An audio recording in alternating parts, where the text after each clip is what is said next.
opportunity for women to get into a board. However, we have something called the Toby's Club. So Toby was a cartoon character that did not allow any girls in his child play club.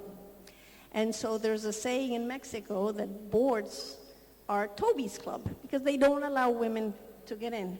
And there's all these social organizations made by men, for men, where there's discussion and the promotion of board members occur. But it's a Toby's Club. So how do women penetrate this club is difficult. So there's great opportunity and I find it funny that you say opportunity. What you're talking about is lack of. Well, no, there's definitely a lack of, but what I'm saying is that because we don't have any representation or a very slim one, then we have tremendous potential. That's what I'm trying to say, potential. Maybe we shouldn't call it opportunity yet, but it's a great potential to change things in Mexico. When we were doing a report on Latin America, Mexico and Brazil, which are the two largest economies in Latin America, they were both around 5%. They didn't do well. You know which country in Latin America had a higher percentage of women directors? Colombia. Yeah, Colombia. Because, there are lots of reasons, and I don't want to talk about Colombia. Now, Ruwen Badi in Thailand, where do things stand? Thank you. Thank you for having me this afternoon. It's a great opportunity for my colleague and myself to share experience of Thailand. I think that if you look at the development, if I bring you back 10 years ago, we have quite a number, but not that high. 18% women represented in the board. Why? Almost 82 were male. And then you must ask how much improved so far, we have to say that there's some improvement, but a lot to go, it's a journey, as I said. And at the moment, the population-wise, we have 22 women now represented in the board. Why? 77 are still male. I think that, as I said, that I have to thank Kun Gopkan, the chair of the Thai committee, and yourself, Kun Eileen, that we have prepared ourselves to say something at this global summit of women, Yeah, because I called you and was pushing. we prepared something, Yeah, and we shared the language in the corporate governance code of Malaysia and Australia with them. Right. I said, why don't you look at these gender diversity language and see what you can do to make it happen. Sure. So that last year, my colleague and I, we said that we have corporate governance 6 years ago, 2017, as a voluntary, a little bit improved, but there no clear direction, what target we want to reach or obtain, Upon having a meeting with Kun Gopkan for preparation for this summit and having discussed with you, so that my colleague and I announced 30%, 30% is a critical mass theory, something that have some impact, so that we keep talking with the listed company whether the 30% is quite high or not. What I say by 30%, it means 30% out of all listed company in Thailand, which is now about 780 something company, need to have 30% of women represented, So that as of April this year, before we come up this afternoon, the number is approaching 30 already, 27 right now. Now, the number I heard yesterday was 26% of board seats are now held by women? Yes, right. I mean that talking about the number that I talked previously is a population as a whole, male and female, all right? But the 30% that we request is in terms of companies, Okay, all right. different indicator, you know. 30% of all listed company need to have 30% women represented. Is that clear? Okay, yeah. Yeah, maybe it I'll clear? Is just it clear? jump in here because Kun Renvadi, I know, say for example in Malaysia, right? So Malaysia's Code of Corporate Governance has required for a very long time for companies to have at least 30% women on board. So that's part of Malaysia's Code of Corporate Governance.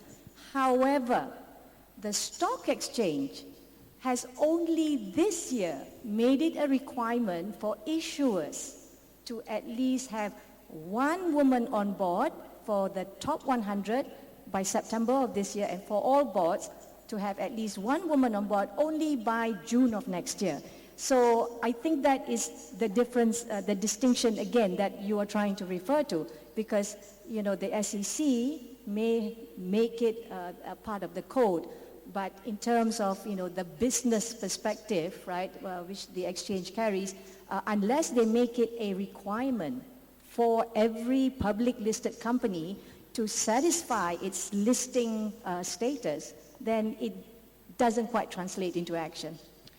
Although I could just add a little bit of a reflection here in terms of the ASX on the recommendations and principles. So again, they weren't legislated, but interestingly, they've done 3 versions, so 210, 214 and 219. And the power of these recommendations and principles is such that if you're a board director or a member of a board, you take these recommendations and principles incredibly seriously. And the philosophy that's been embodied in the culture of boards in Australia is if not, why not? So each year you have to report out not only on your progress to the target, but if you're not achieving it, why not? Yeah. And this becomes part of the listed entity every year. So it really does have teeth. So I would just encourage in terms of how you're thinking about your recommendations and principles that you can in fact go a step further in terms of giving them true muscle, which I think is what we need to do to really change the agenda. But again, Kun Irene, if I may, just to be brief, currently April 2022 now, there are 208 companies out of 781 listed companies, or approximately 20%, have 30% women on board already. This is what I want to tell you. And then we have another 3% to reach 30%, as I said that we put a target on, which is not that difficult at all. It's just move, like the name of your topic, move the needle, you know. It's like that. Is that clear? Yeah, no, okay. The confusion happened because I was looking at 30% women on a board, on one board, is considered critical mass. That if you don't reach 30%, then the women become isolated. You're talking about 30% of companies need to have 30% women on board. Yes. Yeah. Yes. No, I did get that. Okay, sorry. Okay. Yeah, it's No, like it's that. okay. Like I said 2 days ago that we have 30% of both, 30% of the listed company and 30% of the percentage within a board to be represented by women. All right? And the reason why I was pressing so hard in Thailand, because of the fact, as I mentioned last night, Business Week said 40% of corporate leadership in Thailand are female. So why is it that the percentage of women on boards is so much lower? You have the talent, so how come it's not represented on the boards of directors of companies, the largest listed companies? So that's when I was talking with Kun Ruan Badi, what can we do in terms of language?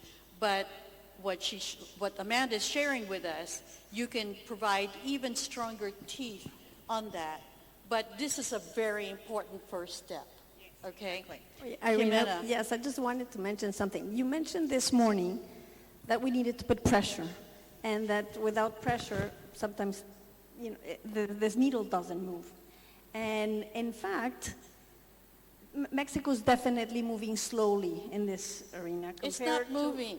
Yeah, compared to all of you. But globally, it's moving slowly as well.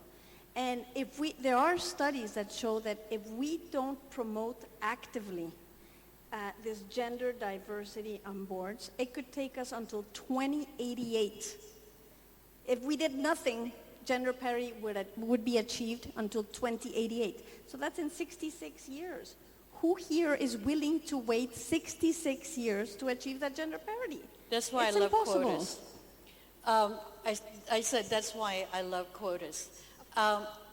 It is very frustrating. So what do you think, even though Malaysia has done great progress, Australia as well, why do you guys think it's taking so long? What is it that is a barrier, a hurdle, that is making movement in this area so slow? Look, women are 50% of the population. It's incredible that in 2022 we are still having to discourse about just having 30% of women on boards. Okay, so why do you think that is, say, in Malaysia? I think biases and discrimination are very structured, are very systematic, and that's why we need to address it. The reason why I have gotten quite passionate about getting as many women on boards as possible. Yes, the 30% is not some kind of a target. It's not a magical formula. It's just the minimum critical mass for a collective of women to be able to stand up and prevent the kind of groupthink that prevails in boardrooms. The one very clear thing to really take action on is who selects board members? Who is the panel of interviewers who looks at candidates? Is there a structured process, right, around selection of candidates? Or is it Malaysia, who does decide? Is there a nominations committee, a governance committee? Well, typically, by the time you get to the nominations and remuneration committee, it may be too late. So I think the advocacy must be around making sure that the panel of interviewers itself is diverse, is inclusive. So the chair of the NRC has to have that, to take on that role, to make sure the panel of interviewers does consist of the demographics of the stakeholders, the demographics of the organization and society at large, right? Because it happens at that level. So that you don't expect, and the usual conversation I hear is that when we are trying to select or appoint a woman board member, we question whether she's good at financials, whether she understands the latest technology stack, whether she understands the science of climate change, right? And she must, be able to do all the other front, middle, and back operations. So somehow that The bar that's is higher. discrimination. The bar is higher. It was interesting. Last night you did a little video on Lisbon, and there was a gentleman who was interviewed, and he said on there that there were 80% of the chairs, I think it was in that country, that were male. So he said there is a bias because you're sort of looking for people like you. And that's where I think your conversation, Amy, regarding the selection process. Interestingly, I've had a number of conversations with forward-thinking executive search firms. And interestingly, they say, whilst they can put a really interesting slate forward, and I will debunk the myth that there's not women ready, there's in fact